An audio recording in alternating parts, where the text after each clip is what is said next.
The bar was loud. Marines off duty, beer flowing, laughter bouncing off the walls. In the corner sat an old man in a wheelchair, quiet, calm, just sipping his whiskey. Most didn't notice him, until one loud recruit did. "Hey, Grandpa," the kid laughed. "You ever even serve or just wear the hat for discounts?" A few chuckles rolled through the room. The old man didn't flinch. He just looked up, steady eyes, voice low. "You could say I did my time, son." The Marine smirked. "Yeah? Then what was your call sign?" The old man set his glass down. No anger, no pride. Just two words. "Reaper 1. The laughter stopped. Every head turned.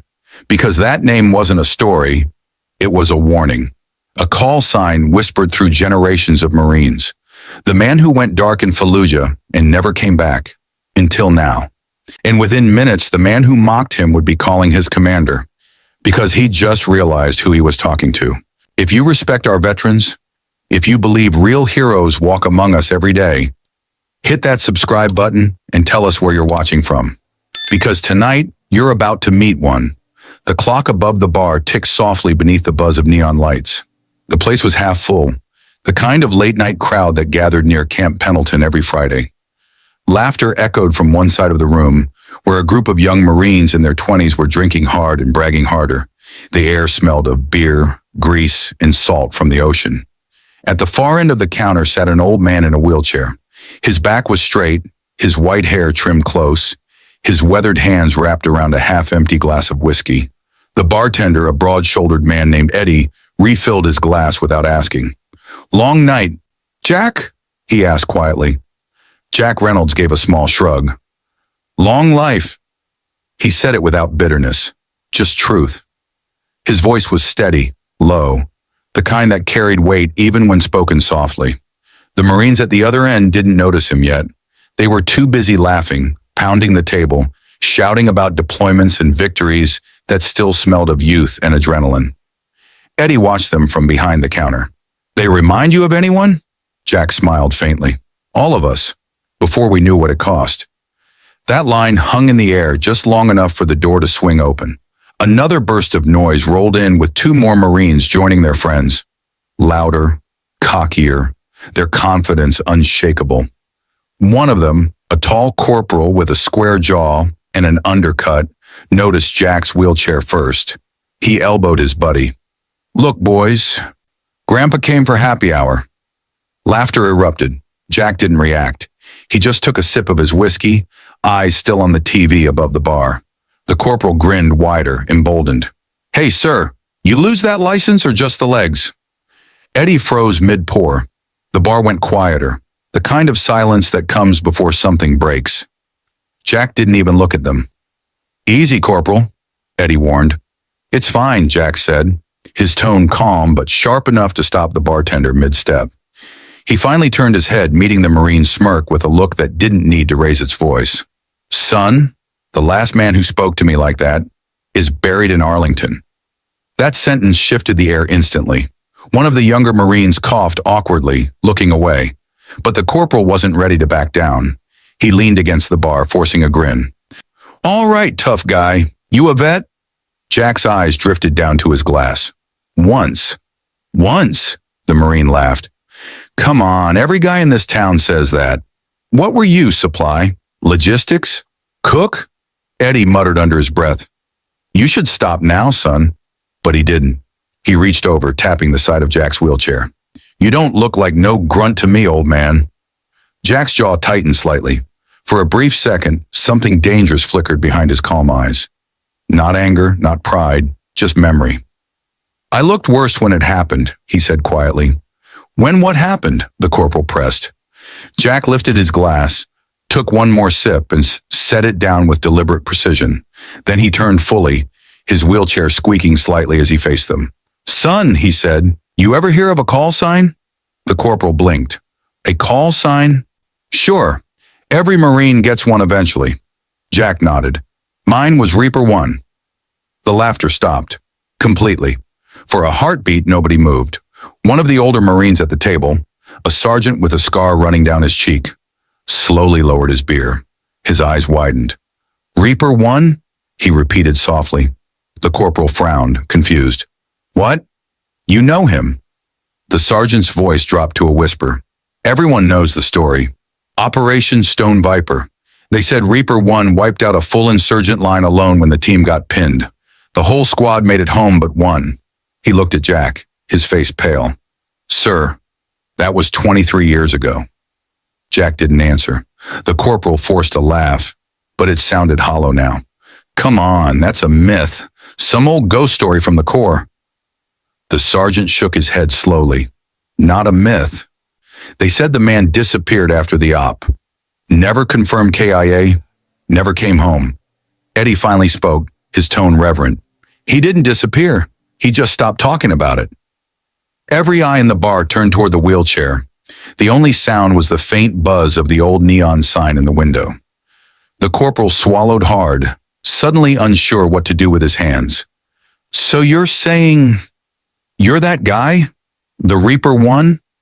Jack's gaze was distant now, as if looking through them instead of at them. Used to be, he said.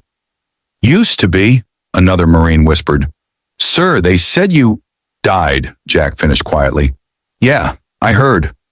A single drop of whiskey slid down the side of his glass, tracing the reflection of the dim bar lights. The corporal finally muttered, Then why the hell are you here? Jack's lips curved slightly. A tired ghost of a smile. Because ghosts get thirsty too. That line hit harder than any punch could have. The sergeant stood up slowly and saluted.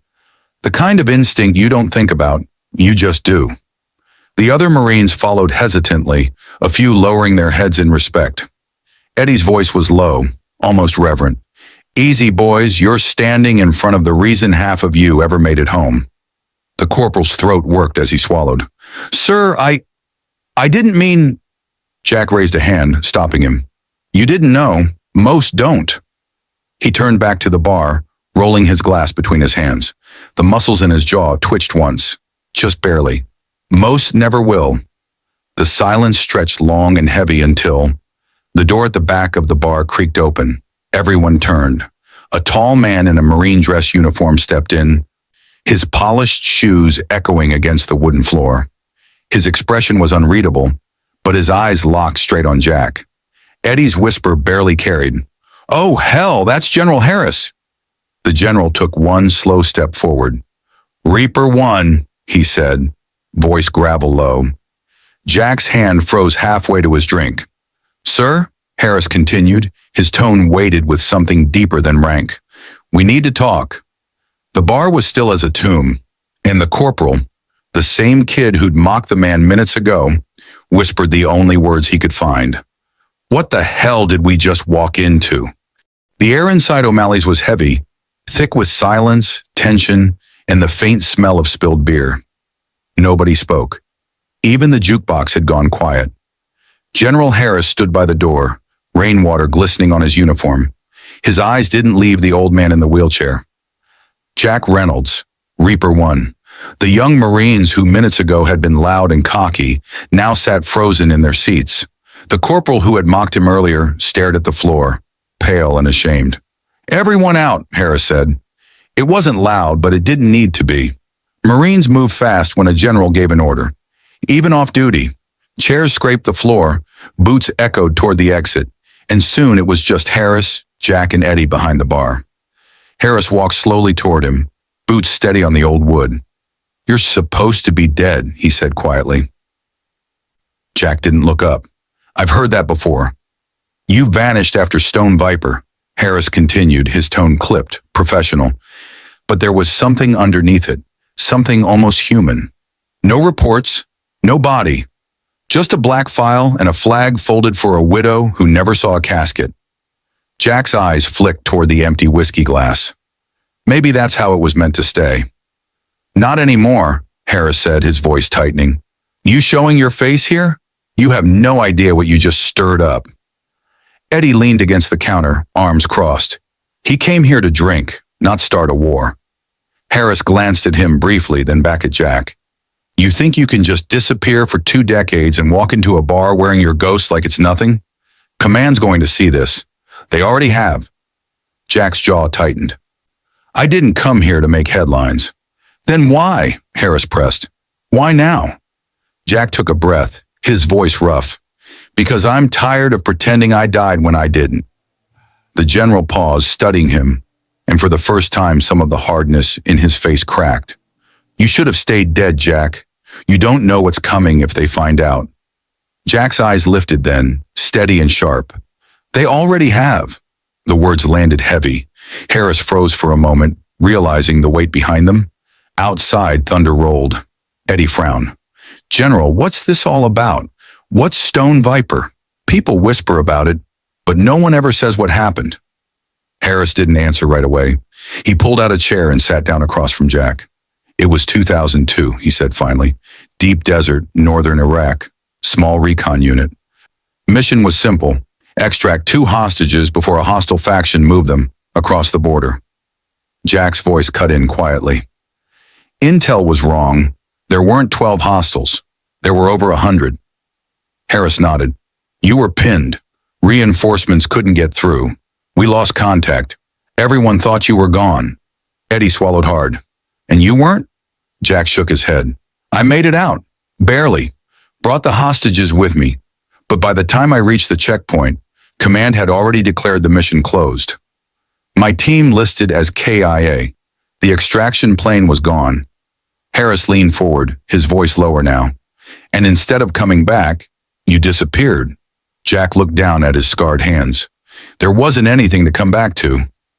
The silence that followed was suffocating, the kind of quiet that felt like confession. Eddie finally whispered, They called you a legend. Jack's lips twisted into a humorless smile.